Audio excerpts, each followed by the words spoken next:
Tonight, the January 6th Select Committee is going public with yet another round of interview transcripts, including testimony by Donald Trump Jr. and other members of former President Trump's inner circle.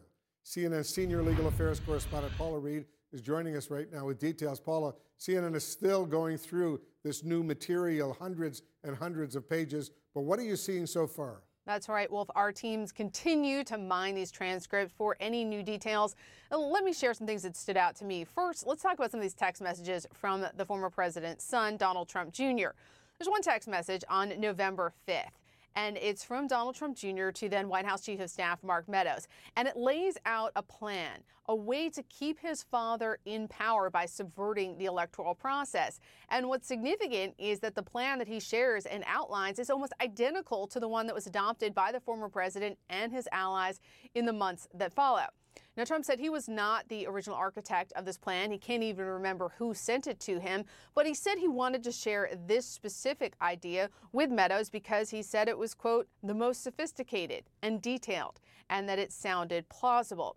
Now, initially, Meadows didn't respond or engage in this text message exchange. But when Trump followed up, Meadows said, much of this had merit, working on this for Pennsylvania, Georgia, and North Carolina already. So here, Wolf, you see the seeds of this effort to subvert the election, these being planted 2 months before the violence at the Capitol. And in this exchange, this involves the former president's son and his chief of staff. Talk about inner circle.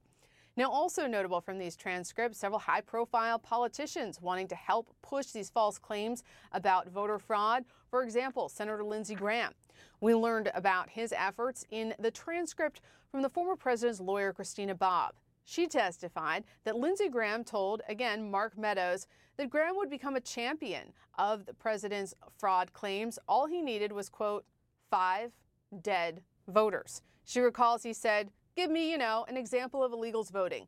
Just give me a very small snapshot that I can take and champion. And this exchange, Wolf, came just a few days before January 6th, but it shows the White House was trying to get some high-profile allies to amplify these false claims. But here's the kicker. His legal team actually followed up with Graham. They gave him a memo titled Chairman Graham Dead Votes Memo for your consideration. Now, Bob testified Graham didn't do anything with that. Graham's office has not responded to our request for comment. But one of the big themes that we've taken away over the past week in all of these transcripts, Wolf, is that all roads go through the former chief of staff, Mark Meadows. A lot of this questionable conduct, these schemes that they were hatching, everything appearing to go through the former chief of staff. Very interesting indeed. Paula, we're also learning from these just released transcripts that the former First Lady, Melania Trump, didn't trust her husband's inner circle. Tell us more. That's right. Her former aide, Stephanie Grisham, testified that the First Lady didn't trust the White House Chief of Staff, Mark Meadows, or his legal team at the time, specifically Sidney Powell, Rudy Giuliani, and Jenna Ellis. And that is notable because, again, Meadows is at the center of this scheme to try to subvert the election. And certainly that legal team has come under significant scrutiny in the past 2 years. So it is notable that the First Lady, even 2 years ago, had questions about the kind of advice that her husband was getting. Paula, I want you to stay with us. I also want to bring in CNN senior legal analyst Elie Honig and defense attorney Shan Wu. Elie, according to this new transcript from a Trump lawyer, Senator Lindsey Graham, as we just heard, said, just give me 5 dead voters. That's a direct quote. How desperate were Trump's allies to find anything to back up their false claims of voter fraud? Well, Wolf, one thing that jumps out to me from these transcripts is they knew they had nothing, whether it's Lindsey Graham, Donald Trump Jr. These transcripts show us that in the hours and days after the votes were actually cast in November, they realized they had lost. They realized their only hope was to conjure up these claims of voter fraud, and they just couldn't find any. Lindsey Graham says, find me 5 examples, and apparently wasn't even able to get anything enough to satisfy him on that small ask. So the point here is they knew they needed some evidence of voter fraud. They had absolutely none, yet they claimed it anyway. Yeah, good point. Shan, what do you make of that exchange we just heard between Donald Trump Jr. and Mark Meadows, the former White House chief of staff under Trump, with Trump's son saying he felt that the most sophisticated plan to keep Trump in power? He said that was the most sophisticated plan to keep Trump in power. What do you think of that exchange? Well, not sure what else he's referring to, but given some of the things we've heard, might be sort of a low bar of what constitutes plausible and sophistication.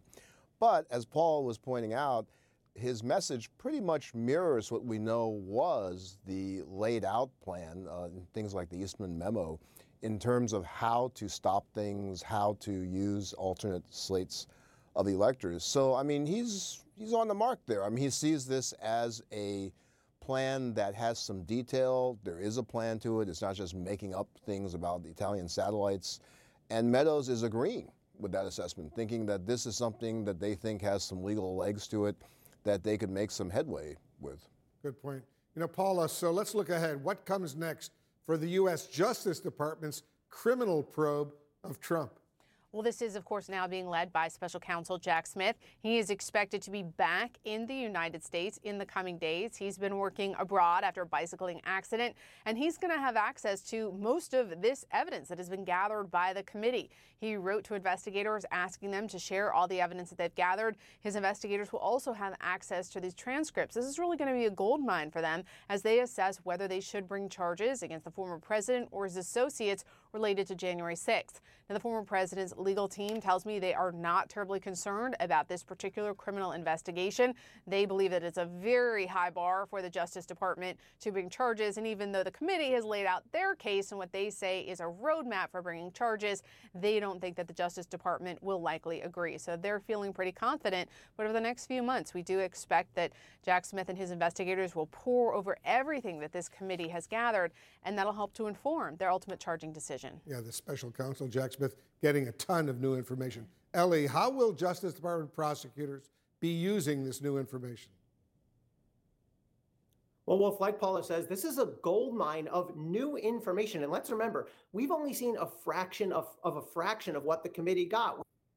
A handful of hearings, a couple hours each. And even now, we've only seen less than a quarter of the total transcript. So I assure you, prosecutors are going through these transcripts very carefully, looking for evidence like what we've been talking about. But defense lawyers, of course, are mining this as well. They're looking for inconsistencies. They're looking for ways to attack the credibility of witnesses. They're looking for differences between what witnesses said. And they're looking for evidence that may even help their client, whether it's Donald Trump or anybody else. So this is a really crucial field of play right now. I guarantee you both sides are looking at it very, very carefully. I'm sure you're right. What do you think, Shan? How much will these new transcripts bolster the Department of Justice's criminal investigation of Trump? Well, it has the potential to bolster it a lot, but it certainly bolsters their workload. I mean, as Ellie's saying, they're going to have to scour this, as will defense counsel. But now they have to go through all of this to make sure it's consistent with what they're finding. There may be new leads that they have. And for DOJ, who's been asking for these transcripts for a long time, it's a double-edged sword. Because when you have this kind of presentation before a congressional committee versus a grand jury where you can really kind of curate the testimony some, they've got the good, bad, and the ugly in there. And there certainly could be pieces of it which might be exculpatory or at least confusingly ambiguous to it. So it could be helpful for the defense as well. Good point. Guys, thank you very, very much.